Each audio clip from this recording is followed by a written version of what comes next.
Bueno, el día de hoy vamos a estar explicando el tema de la estructura y función del aparato de Golgi. Mi grupo está conformado por Jainer David González Reina y mi persona Angie Paola Rueda Rueda. Antes de dar inicio al tema de la estructura y la función del aparato de Golgi, debemos de tener en cuenta qué es.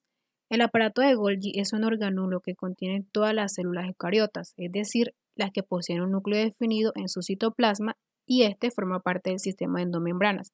Se trata de un organulo vital en la síntesis de muchas de las proteínas y lípidos de la célula, que funciona como una planta empaquetadora, es decir, es el lugar donde se sintetiza, envasa y se distribuyen las sustancias generadas por la célula a sus respectivos destinos en el citoplasma. Las células pueden tener uno o varios de estos aparatos de Golgi. De hecho, las plantas tienen cientos de ellos, generalmente ubicados cerca del núcleo celular y del retículo endoplasmático en el citoplasma. Dependiendo de la célula, cada aparato puede contener un número variable de cisternas, es decir, unas bolsas apiladas que pueden contener proteínas o lípidos. De esta manera se trata de un organulo indispensable para la vida celular y para el cumplimiento de la síntesis orgánica. Dentro de la estructura del aparato de Golgi nos encontramos con los dictiosomas, los cuales, se los voy a estar señalando, que son estos. Son un conjunto de sacúlos membranosos, es decir, de contenedores submicroscópicos, aplanados y apilados, rodeados por una red tubular y por un conjunto de vesículas. Adentro de cada dictiosoma se encuentran las cisternas, que son estas, en donde se empaquetan las proteínas. El tamaño de los dictiosomas y las cisternas del aparato de Golgi es variable, dependiendo del tipo de célula y de la especie y del instante metabólico de la misma. Por lo general se estima que mide entre 1 y 3 micras de diámetro. La estructura se divide en tres partes, por así decirlo. Está la primera, que es la cara cis, proximal o de formación. Es la más interna y es la que está cercana al núcleo, en la cual se reciben las vesículas de transporte entrante, o también denominadas vesículas de transición, que son unos sacúlos con proteínas que han sido sintetizadas en el retículo endoplasmático rugoso. Estas son introducidas dentro de sus cavidades y transportadas por el lumen hasta la parte más externa del retículo endoplasmático.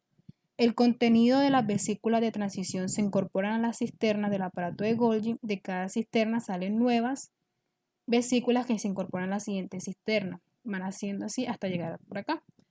En el medio se encuentra otra parte que es denominada una cara intermedia o sacúlos de la zona central, que tiene la mayor actividad metabólica y presentan las vesículas intermedias o intercistérnicas. Por último, está una cara trans distal o también denominada de maduración, que se encuentra próxima a la membrana plasmática. En la periferia de esta cara se encuentran unas vesículas, como la vemos acá, que son denominadas vesículas de secreción. Estas contienen en su interior los productos finales y que llevarán a la membrana plasmática para expulsarlos al medio externo por el proceso de su citosis, o para formar lisosomas, que son los que contienen las enzimas digestivas.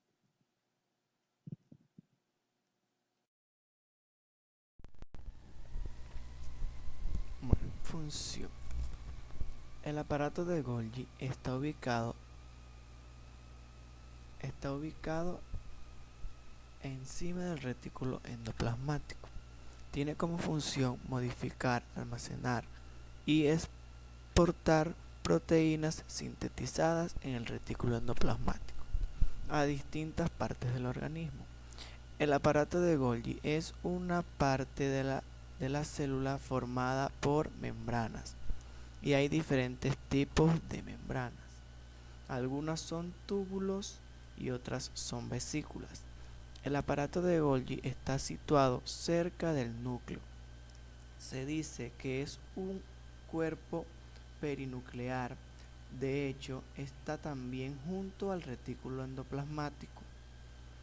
Y cuando las proteínas salen del retículo endoplasmático, pasan al aparato de Golgi para su posterior procesamiento.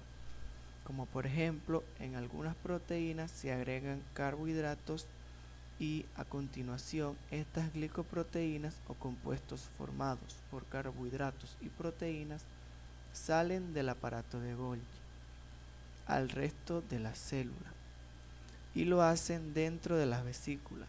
Estas vesículas son en realidad parte del Golgi. De hecho, una de sus funciones del aparato de Golgi es hacer nuevas vesículas a partir de la membrana asistente e incluir dichas vesículas las glicoproteínas y otras sustancias creadas en su red. Finalmente, las vesículas llenas de estos productos se desplazan por el resto de la célula, generalmente atravesando la célula hasta la membrana plásmica, como se ve aquí.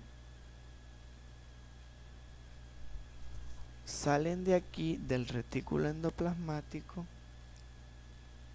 y entran al aparato de Golgi, formando vesículas de transición o lisosomas, que es donde las proteínas permanecen en el citoplasma de la célula hasta el momento de ser exportadas. Permanecen aquí, ya cuando quieran salir se forman vesículas secretoras, que son las que llevan las proteínas al exterior de la célula para ser liberadas, como lo vemos aquí. Y esto va a su destino final.